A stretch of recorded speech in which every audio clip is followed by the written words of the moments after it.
چھاتی کا کینسر جو ہے وہ زیادہ عام ہوتا ہے، تو اس کی وجہ کیا ہے، کیوں زیادہ نام بڑھ رہا ہے یہ؟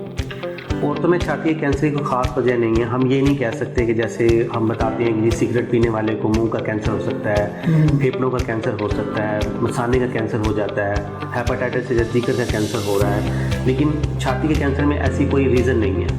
پہلے یہ کہا جاتا تھا کہ جن ماؤں کو جو مائیں دودھ نہیں پلاتی یا جن کے بچے نہیں ہوتے ان عورتوں میں چھاتی کا کینسر زیادہ ہوتا ہے، لیکن ریسرچ سے پتہ چلا اور اتنا عرصہ گزرنے کے بعد یہ ثابت ہوا کہ پاکستان میں تو ہر عورت کا کوئی نہ کوئی بچہ ہے اور ہر عورت اپنے بچے کو دودھ پلاتی ہے، تو یہ ریزنس تو ختم ہو گئی. تو عورتوں کے کینسر میں کوئی ایسی خاص ریزن نہیں ہے جو ہم کہہ سکیں کہ اگر ہم اس کو ختم کر دیں تو عورتوں میں کینسر نہیں ہوگا.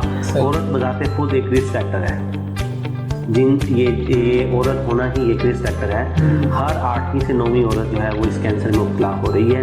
ہم یہ کہہ سکتے ہیں کہ کینسر ہونے کی جو وجہ ہے وہ جین میوٹیشن یا جینیاتی جو رد و بدل ہے وہ ریزن بن رہی ہے عورتوں میں کینسر.